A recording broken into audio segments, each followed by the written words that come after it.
भगवान की माता इरावती की माता नंदिनी की। आज हम सभी लोग इस पावन धाम सभी के हनुमान जी के श्री चरणों में विराजमान है। सभी लोग प्रेम से बोले सभी हनुमान जी की। परम पूज्य गुरुदेव इस प्रांगण के समस्त देवी देवताओं की सेवा कर रहे हैं। श्री चित्रकूट पीठ का ये दास आपके श्री चरणों में प्रणाम करता है। मंच पर उपस्थित संतगण और भगवान श्री चित्रकूट जी के समस्त वंशजों को श्री चित्रकूट पीठ का ये दास बारंबार प्रणाम करता है, आपको और आपके विचारों को। आज आप सभी लोग सामने आ जाइए, क्योंकि इस संदेश को लेकर हम बांके बिहारी जी की नगरी से आए हैं, श्री राम वृंदावन से। जिस दिव्य और भव्य स्थान पर भगवान श्री चित्रकूट जी स्वयं विराजमान होने जा रहे हैं। प्रभु की संसार की प्रथम पीठ श्री चित्रकूट पीठ उस दिव्य स्थान पर बन रही है, कार्य प्रारंभ है। आज सबसे पहले हम सबको ये जानना चाहिए कि जिनके आप सब ये वंशज बैठे हो, भगवान श्री चित्रकूट जी, प्रभु की महिमा क्या है? जब आपसे कोई पूछता है आपके कुल देवता कौन है, तो आप लोग ये भी बता पाते होंगे कि हमारे कुल देवता भगवान श्री चित्रकूट जी। जिसको जो याद आ गया, जो समझ आ गया, किसी ने क्षेत्र का, किसी ने गांव का जो देवता है उनको अपना कुल देवता मान लिया, उनको बता दिया। आज सबसे पहले अभी परम पूज्य सुरेशन महाराज जी ने बताया कि शरीर में कारक शरीर वो श्री चित्रकूट जी आपके अंदर आ गया। तो आइए सबसे पहले बिल्कुल ध्यान पूर्वक, क्योंकि भगवान श्री चित्रकूट जी कथा कहने के लिए हमने सत्येंद्र जी से आप बड़े अच्छे कार्य में नेक कार्य कर रहे हैं, आपके विषय में बाद में बोलना शुरू करेंगे। क्योंकि हमारा जो संकल्प है, जब प्रभु के आशीर्वाद से हमें ये वस्त्र धारण करने पड़े, जब प्रभु के आशीर्वाद से हमें दीक्षा दी गई, तब से एक ही संकल्प था कि हम सनातन के प्रचार प्रसार में पूरे संसार में सनातन का प्रचार प्रसार करें। हमने अपने गुरुओं से पूछा, जब समाज की समस्याएं हमारे पास पहुंची कि हम भी बचपन से देखते आ रहे थे, अभी समस्या की जटिल आई है, पहुंची कि आप महाराज जी एक बार समाज के लिए बोलिए। हमें बिल्कुल बोलेंगे। हमने अपने गुरुदेव से, अपने अखाड़ा के सभी संतों से विचार विमर्श किया कि जब हम सनातन की रक्षा की तो बात कर रहे हैं, तो आज हमारे समाज पर संकट आ गया है, तो क्या हमें समाज की बात करने से रोका जाएगा या नहीं करनी चाहिए? बोले बिल्कुल करनी चाहिए। तो समाज आपका परिवार, पहले अपने परिवार को संभालिए, तब नहीं पूरा देश पूरा राष्ट्र संभाल पाएगा। तो आइए सर्वप्रथम भगवान श्री चित्रकूट जी की महिमा को जानने का प्रयास करते हैं। हम आज तुम्हें श्री चित्रकूट की कथा सुनाते हैं, हाँ कथा सुनाते हैं। क्या कहते वेद पुराण सभी बीमार बताते हैं, हम गाथा गाते हैं। हम आज तुम्हें श्री चित्रकूट की कथा सुनाते हैं, हाँ कथा सुनाते हैं। क्या कहते वेद पुराण सभी बीमार बताते हैं, हम गाथा गाते हैं। भगवान की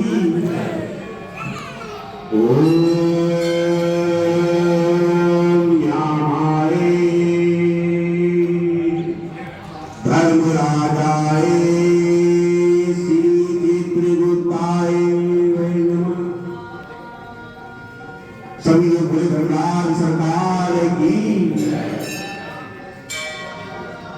जब परम ब्रह्म परमेश्वर ने जो निराकार स्वरूप, जब परम ब्रह्म परमेश्वर ने सृष्टि संरचना का संकल्प लिया, तब तीन देवों को साकार रूप दिया, तीन देवियों से प्रकट किया, जो तीनों देव के स्वामी ब्रह्मा विष्णु महेश कहलाए। वही सृष्टि संचालन के लिए निराकार स्वरूप से साकार स्वरूप है। निराकार स्वरूप का ही ये साकार स्वरूप है जो त्रिदेव के रूप में हम सबके समक्ष है, जिसमें प्रभु श्री ब्रह्मा जी को माता के साथ सृष्टि उत्पत्ति का कार्य मिला, प्रभु श्री हरि श्री नारायण को मां लक्ष्मी के साथ हमारे लालन पालन का कार्य मिला, प्रभु महादेव को मां शक्ति के साथ हमें हमारी मोक्ष का कार्य मिला। कब किसको कर्मों के आधार पर मोक्ष प्रदान करना है, प्रभु श्री महादेव को बताने वाला जब तक साकार रूप में नहीं आएगा, तब तक अज्ञानी दानव जो तपस्या करके तप के बल पर महादेव से भी बल प्राप्त कर लेता है इच्छा लगती है। भस्मासुर को तो सुना है आपने कि भस्मासुर को तो महादेव ने बल दे दिया, तो उसने सोचा लावा बल मिल गया, सबसे पहले महादेव के पीछे पड़ गया, इनको दे दूं ये बस घूमने नहीं होंगे। महादेव आगे आगे भस्मासुर किसको कब दारुण दुख देने हैं, किसको कब अपार सुख संपत्ति देनी है, कर्मों के आधार पर फल देने वाले देवता बताने को नहीं आएंगे। सब उसी लाइन में सबको सुख मिलता रहेगा या दुख मिलता है। कब किसको किस योनि में उत्पत्ति देनी है, 84 लाख योनियां कर्मों के आधार पर मिलती है। तो सारे काम कोई तीनों देव नहीं करेंगे, कोई तो चाहिए। तो तब किसको किस योनि में भेजना है, कर्मों के आधार पर बताने वाले देवता का। जब तीनों देव को इस बात का ध्यान आया कि सृष्टि में जिनको हमने दानव रूप में जन्म दिया है, वही अज्ञानता बढ़ा, वही शिक्षा दीक्षा के अभाव, जो मानव जन्मे थे वो दानव बनते चले जा रहे। जिन मानवों को जन्म दिया है वही दानव बनते हैं। हमारे बीच में होता है बालक, 4 बालक है, 5 बालक है, एक अज्ञानी निकल गया, एक मूर्ख निकल गया, वो दंड बचा रहा है, उसको दंड कितना मिले। तब तीनों देव ने तीनों माताओं से विचार विमर्श किया कि आखिरकार इस सृष्टि को इतने प्रेम पूर्वक हम लोगों ने बनाया, उसी सृष्टि पर जिस मानव को जन्म लेकर भेजा, क्योंकि मानव के पास ही वो हाथ है, वो पैर है, सुनने की रस्ता है, देखने की आंखें हैं, कान है, ये पशु पक्षी वो भी है, लेकिन कोई पशु क्या किसी मानव की सेवा कर सकता है? क्या कोई पक्षी मानव की सेवा कर सकता है? मानव भी ऐसा प्राणी है जो समस्त पेड़ पौधे जल जल अजर सब जगह सेवा कर सकता है। वो चाहे जल में रहने वाले प्राणी हो, उनकी सेवा कर सकता है, जो चाहे पृथ्वी लोक पर हो उनकी सेवा कर सकता है। और जब वही अज्ञान बस दानव बनने लगे, तीनों माताओं से विचार विमर्श किया, और जिस उस विचार विमर्श के बाद निष्कर्ष पर पहुंचे कि ब्रह्मा जी ने कहा कि वो तब करके, क्योंकि आप लोगों ने जो कहानी सुनी थी, अभी जैसे बात चल रही थी, क्योंकि मैं अरुण जी के घर गया था, मैं सोच रहे क्योंकि आज भी कथा सुन के सुनाऊंगा। 3 घंटे की कथा होती है, 4 घंटे की मेरी संगीत में कथा होती है। मैं सिर्फ आपको साथ सुनाकर जाऊंगा कथा सुनने के लिए, इतने नहीं 25,000 बताने हैं आपने, और कितने संतों ने यहाँ पर मौजूद 8 संतन, 7 संतन और 14 पुत्र बने हैं। अभी मैं उस पर भी आता हूँ। ये सबकी गलतियों की लेने का जरूरत है। बड़ी चीजें मिला सूक्ष्म मैंने सुनाई थी आदमी आपको 10 मिनट सुनाई थी, आपको कम से कम 25-30 मिनट सुनाऊंगा, शांति से बैठकर सुनिएगा, क्योंकि आज पहली बार भगवान विष्णु जी पर आप उनकी महिमा का वर्णन सुन रहे हैं। ये कथा नहीं है, महिमा सुन रहे हैं। तब ब्रह्मा जी घोर तप करते हैं, और जो हम सबको बताया गया था कि यमराज बड़े परेशान हो गए कि मुझसे नहीं समझना, थोड़े पैसे ध्यान गए कि बहू मैं नहीं समझ पाऊंगा, मुझे क्या करना है, मुझे खुशी चाहिए। तो कॉमन सेंस की बातें सोचिए कि परम ब्रह्म परमेश्वर का स्वरूप ब्रह्मा जी 12,000 11,000 वर्ष 11,000 अपनी अपनी कथाओं में सुनाता है। ब्रह्मा जी तब पर बैठे हुए एक कुर्सी पैदा करने के लिए, एक सीए पैदा करने के लिए, एक अकाउंटेंट पैदा करने के लिए, वो किसी ब्रह्म शक्ति का ध्यान करने के लिए तब पर बैठ गए। उस ब्रह्म शक्ति से कहा कि एक बार ब्रह्म परमेश्वर आपने सृष्टि संरचना के लिए तीनों देवों को साकार होकर कर दिया, और हम तीनों को हमारे तीनों के काम भी बदले, लेकिन कब किसको कर्मों के आधार पर मोक्ष देना है, कर्मों के आधार पर उसका लालन पालन अच्छा होना है और उसको दंड देना है, और कब किसको किस योनि में भेजना है, उसको बताने के लिए भगवान श्री विष्णु जी भी साकार रूप में आए और समय समय बताए कि किसको क्या करना। तब ब्रह्मा जी की तपस्या के बाद भगवान श्री विष्णु जी प्रकट हो गए। क्या स्वरूप है प्रभु का? आंखें बंद करके कल्पना कीजिए उस समय की कि जब प्रभु ब्रह्मा जी के सामने प्रकट हुए होंगे, और हम सब लोग दो हाथों की मुट्ठी लगाते हैं, प्रभु 4 हाथ में, एक हाथ में प्रभु के आशीर्वाद है, एक हाथ में दंड विधान है, एक हाथ में लेखनी है, और एक हाथ में पुस्तिका है।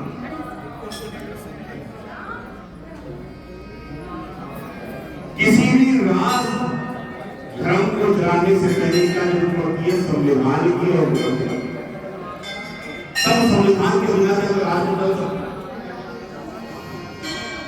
तो ये मृत्यु लोक पर कब क्या होता है, वो कहाँ है, तो उनके हाथ में लेकर आए वो संविधान में आता वो ग्रंथ बना के उन ग्रंथों के साथ भगवान सतगुरु स्वयं करते। और जब प्रभु प्रकट होते हैं तो ब्रह्मा जी के समूह कहते हैं कि हे प्रभु, ऐसा क्या समस्या आज बड़ी जो आप इतने घोर तप कर रहे हैं, मुझे साकार रूप में ला दीजिए। तो ब्रह्मा जी कहते हैं कि ये चित्रगुप्त, जिस सृष्टि को हम तीनों देव और तीनों माताओं ने बड़े प्रेम पूर्वक उसकी संरचना करी, सुरक्षा, आज उसी सृष्टि पर जिस मानव को हमने जन्म दिया था वो उदलता मिला, उनसे समस्त प्राणी परेशान हो। इसलिए आपको दंड देने के लिए अब साकार रूप में आना होगा, और जो अच्छे कार्य करेंगे उनको पुरस्कृत करना होगा, और जो बुरे कर्म करेंगे उनको दंडित करना होगा। तो भगवान विष्णु जी कहते हैं ये कार्य तो माता पिता का है, हे प्रभु आप ही को नहीं, माता सरस्वती को नहीं दंड दे देती। तब भगवान ब्रह्मा कहते हैं कि माँ होती, माँ करुणा बस को दंड नहीं दे सकती, जिस दंड के वो भागी हो चुके हैं। और अगर हम तीनों देव ने दंड देने का प्रयास किया तो इस सृष्टि की सुरक्षा करने के लिए हम लोग साकार रूप में आए, वो सब कैसे नष्ट हो गए, सर्वनाश हो गए, क्योंकि आप भोलेनाथ का रूप देखिए, उनका तांडव। हाँ, जब पृथ्वी लोक पर मृत्यु लोक पर पाप मारेंगे, तब तक श्री हरि नारायण किसी ना किसी स्वरूप में जन्म लेते रहेंगे। जो आपने देखा भगवान श्री राम श्री कृष्ण जन्मी तो प्रभु आते गए पाप का नाश करने के लिए, और जो समस्याएं हमारे सामने उत्पन्न हुई है वो आपके सामने उत्पन्न ना हो, इसके लिए जितने भी गैर हैं ये आपके हाथों में कार्य करें। हमारे जीवन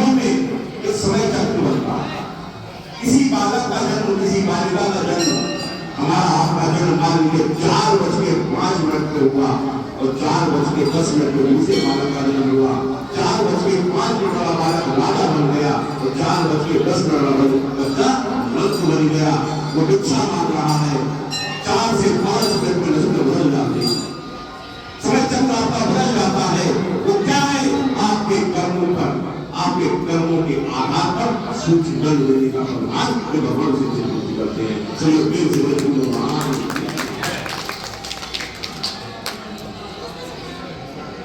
तो प्रभु की महिमा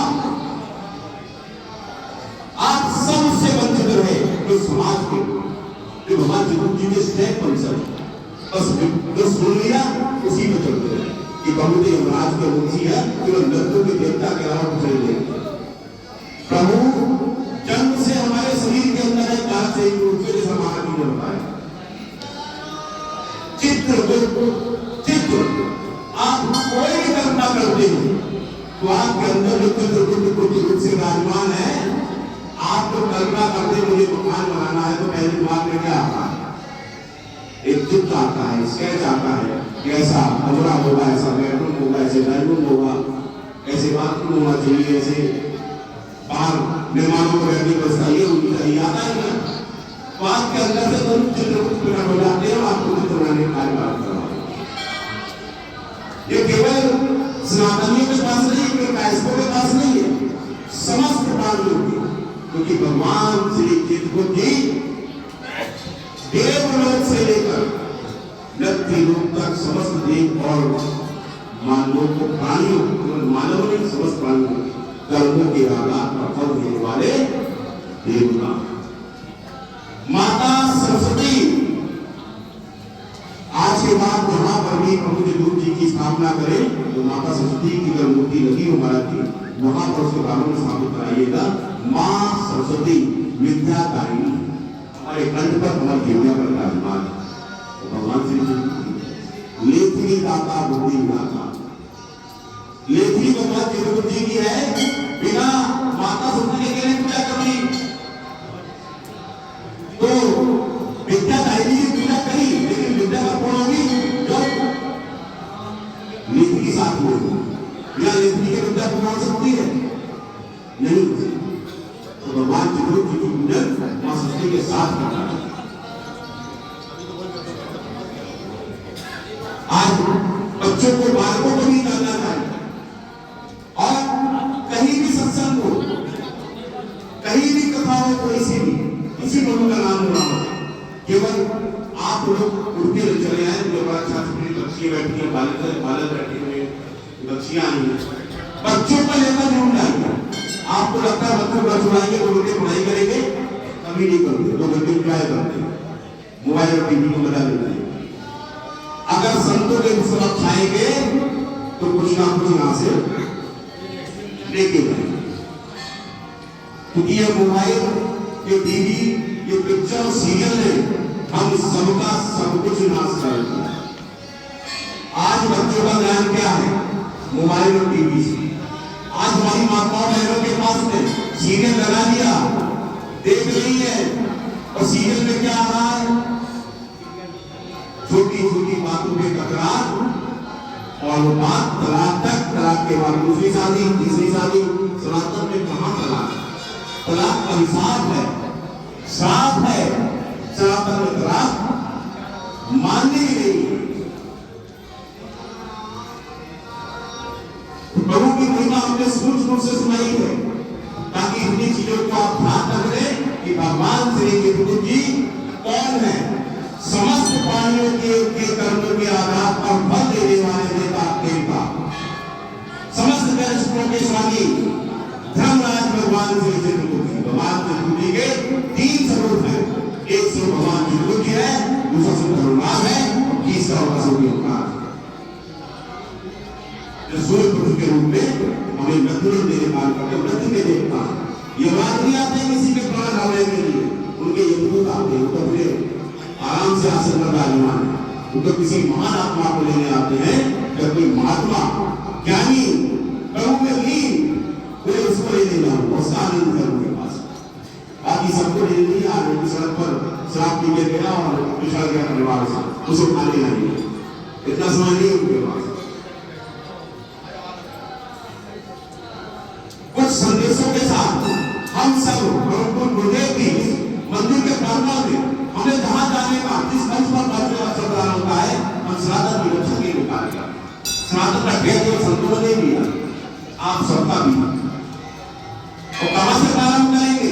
अपनी बहनों से कहूंगा, माताओं से कहूंगा, मां सती बैठी है, मेरे बालक बच्चियां बैठी हुई है। सबसे बड़ी गलती आपने बच्चों को देखकर क्या शुरू करी, सीजन में देखकर क्या शुरू करी कि अपने बालकों का, बच्चों का जन्म मनाते हैं और कैंडल जलाकर उसके बच्चों से भूख मरवाते हैं। सनातन में भूख मारकर नहीं मनाना सबसे बड़ा पाप है। आप अपने बच्चों को आप साथ दे रहे हैं, साथ दे रहे हैं या आशीर्वाद दे रहे हैं? आप सभी लोग सनातन में भूख मारकर बुलाने का कार्य का मतलब क्या है मालूम? कभी भी जीवन में बच्चों के जन्म में एक पर कैंडल मत लगवाइए। कैंडल की प्रथा जिस संस्कृति ने आपको दी है, उनकी संस्कृति में पिक्चर वो भी देखिएगा, कैंडल जलाते हैं, आत्मा का आह्वान करते हैं। हमारे देश की गति में मिलता है, जलाकर देखिए आत्मा नहीं रहेगी, उसे शुरू से दूर भागते हैं। कैंडल उसको आत्मा आती है, तो आप आत्माओं का आह्वान कर रहे हैं कि मेरे घर में आइए, घर डालिए, बिगड़ डालिए, हमें सुख चैन से नहीं रहना। तो आज से अगर सुख चैन से रहना है तो अपने बच्चों के जन्मदिन पर कभी भी कैंडल का प्रयोग नहीं करेंगे। दूसरी गलती करते हैं आपने सब सीखी, बच्चे का नाम लिखते, जिसका नाम तरह संस्कार करवा रहे हैं सनातन पद्धति के अनुसार से, उसका नाम काट काट के चाकू से खा लेना। क्या कर रहे हैं? ये सनातन के लिए दूसरा विषय आप लोगों ने तैयार किया। आज के बाद एक पर नाम लेकर मत करवाइए। बच्चे का दूसरा पड़ाव आता है, उसका विवाह करते समय रात में 2 बजे फेरे होते, उस समय कहते हैं बच्चों और चारा होता, सभी देवी देवताओं का आह्वान किया जाता, क्या ये हमारे बच्चों को आशीर्वाद दीजिए। रात को 2 बजे मौजे देवी देवता लड़की आएंगे आपके आह्वान में।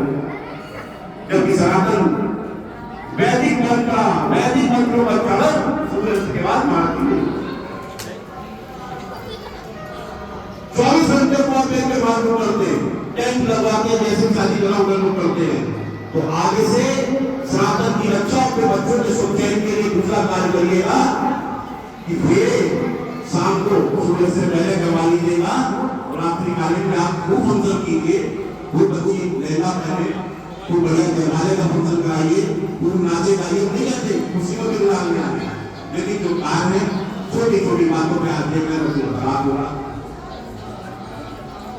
और शराब के जिम्मेदार भी हमारे आप ही रहते हुए हमें सबसे पहले बच्ची के माता पिता को ध्यान रखना चाहिए।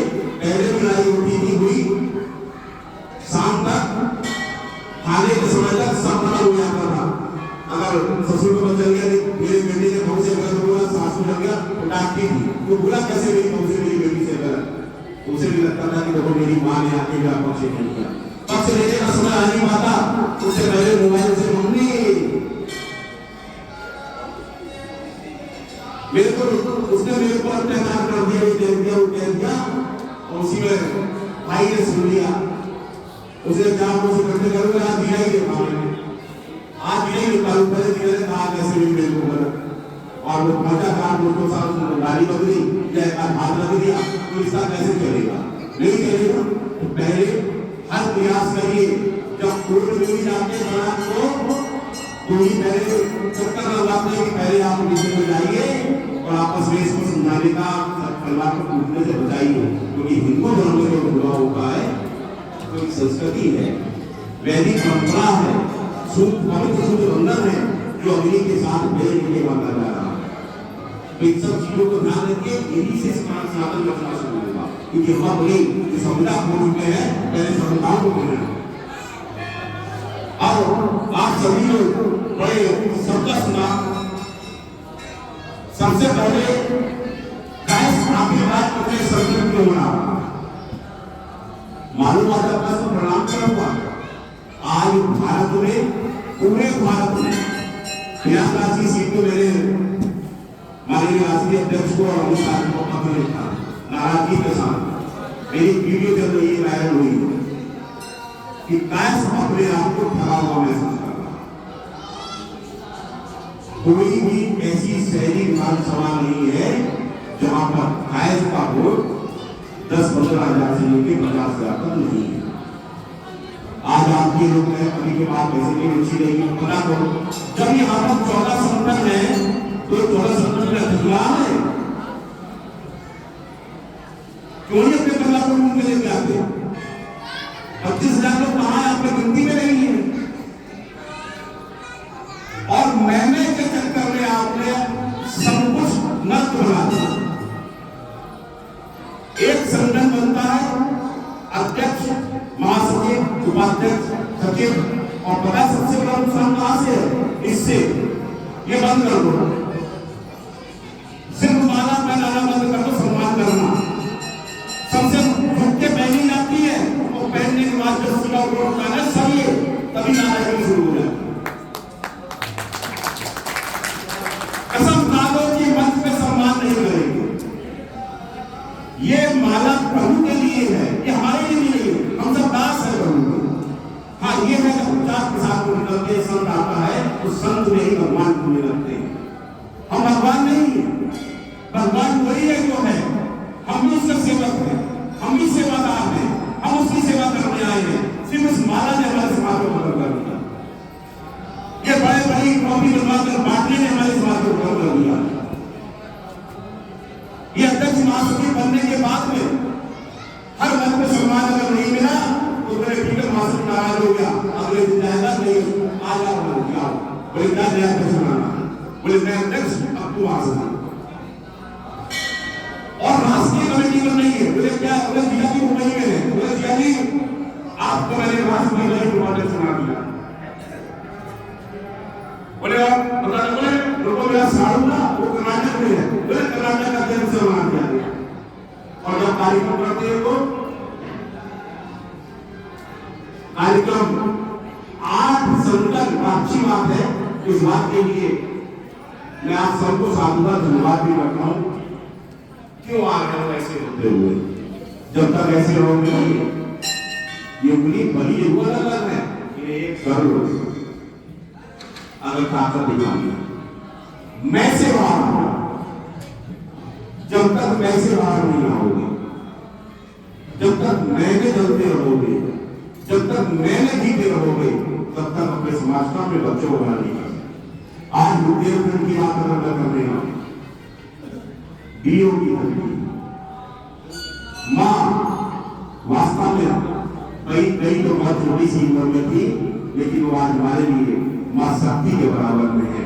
रानी लक्ष्मीबाई मां शक्ति के रूप में अपने बुंदेल को बचाने के लिए, अपनी प्रजा को बचाने के लिए एक नन्ही सी जान के साथ वो किस अग्नि में कूद पड़ी, किस युद्ध में कूद पड़ी, वो इसीलिए कूद के याद बुंदेलखंड की जगह पर हम बात नहीं। अरे गर्व करना है तो इस बात पर करो कि तुम्हें भगवान श्री कृष्ण जी के कुल में जन्म मिला है। गर्व करना है तो इस बात पर गर्व करो कि तुम उस कुल के अंदर जन्मे हो जिसमें स्वामी विवेकानंद ने जन्म लिया था। अगर गर्व करना है तो उस बात पर गर्व करो कि जिस कुल में तुमने जन्म लिया है उसी कुल का एक बेटा ऐसा नेता बनकर निकला कि भारत की बचाने के लिए आने वाले साल भारत को बनाने को उसे विदेश से लाकर आपने करा और इसको आजादी दिलाने का किया। गर्व करना है इस बात पर गर्व करो कि आप पहला प्रधानमंत्री उसको निर्वाचन लेने का अवसर मिला। जवाहरलाल नेहरू बाद में बनाए गए, लेकिन आजादी का पहले कर्म करना है इस बात पे करो। अंग्रेज छोड़कर भी इसके बाद ये मांगे थे और इनका स्वाधीन दोस्त करके हमारे मांगे थे। ये ताकि किसी भी मान हाथ से नहीं पड़े थे, तो जीवन थे और जीवित होके बहुत बार समझना है। कर्म करना है इस बात पर करो। आज तक पूरे विश्व का सबसे ईमानदार कोई नेता और प्रधानमंत्री पैदा हुआ और लाल बहादुर शास्त्री पैदा हुआ, तो फटी की रोटी का भूखा रहा, लेकिन उसने कभी भी शेयर नहीं करा, एक पैसा भी बर्तन नहीं किया। ये कर्म करने की बात है। मैं मेरा सम्मान नहीं हुआ, मुझे महारानी बनाई, आज लैसन कभी एक नहीं हो पाओगे, और एक नहीं होगे तो आज प्रणाम देखो पूरे भारत के अंदर एक भी टिकट आपको नहीं दिया गया। जिस पार्टी में हम लोग चाटुकार बने तुम्हारी का औकात ना के बना कर अगर क्रोध हमारे इस बात पर लाओ, अगर क्रोध जगेगा द्वारा जगेगी और एक पेपर लेके आओ तो तुम्हारी पे पास मिलेगा, उनका कोई सुनने वाला नहीं बैठा। धन्यवाद करता हूँ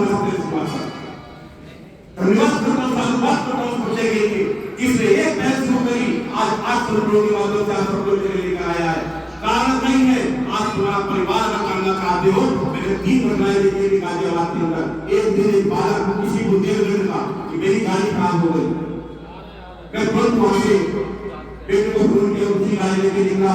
इन कक्षा में जो लोग थे बच्चों को मैंने साथ दिया, ड्राइवर के साथ मेरे को व्यवस्था करता हूँ गाड़ी उसी गाड़ी आ रही है। टेम्पो खड़ा था मेरे बेटे लेके थे, मैं जहाँ तक टेम्पो चला जाएगा उसके आगे जाके मुझे गाड़ी मिल जाएगी। साहिबाद खाने से पहले तो पुलिस वाले आती स्कूटी पे ऐसे चक्कर लगाते हैं उसके, उस समय जब क्या होगा उसको 50 रुपए पुलिस वाले से जगह से आए और उसमें आकर 3-4 रुपये लगा उन्होंने बोले क्या हुआ, बारात अभी भी बस मैंने टेम्पो चलाया है, मेरे पे कोई पैसे नहीं है, 500 रुपये ले दे। मैंने कोई थाने लगाया, मैं साहब थाने टेम्पो लेके पहुंच गया, वहां पे भाई भी जानते थे तो जैसे बता मैं आया हूँ, मैंने पहले भैया लीजिए अभी बोले हम सब ऊपर रुका कौन थे, मैंने इसलिए की तो पुलिस की वर्दी में है और स्कूटी से बोला बच्चा को कभी स्कूटी बोलो सारे भाई आ गए, मैंने सस्पेंड कर दिया इनको। वो बताए बालक का नाम क्या था, विनय श्रीवास्तव।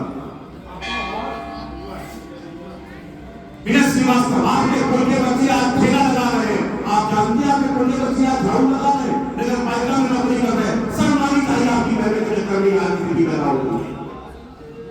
इतना मैंने कहा कि आप लोगों को जो समाज राष्ट्र की जरूरत था, जो समाज देश की जरूरत था, वह विवेकानंद जैसा विचारक वो एक भारत की बात करने गया था, उस समाज के नौजवानों को आपको झाड़ू लगाने में मजबूर कर दिया, उस समाज के बच्चों को आपने कपड़े लगाने में मजबूर कर दिया है, उस समाज के लोगों को आपने ऑटो लगाने में मजबूर कर दिया है, मजबूर कर दिया है। कारण आप जिम्मेदार माने अपने आप और आप कसम वाले हम क्या बजरंग बली जी के स्थान पर बैठे हैं, आप भगत गुरु जी सामने बैठे हैं, यहाँ के बाद मैं भी नहीं झूठा जीऊंगा तो हम भी एक खुद की ताकत बनती है।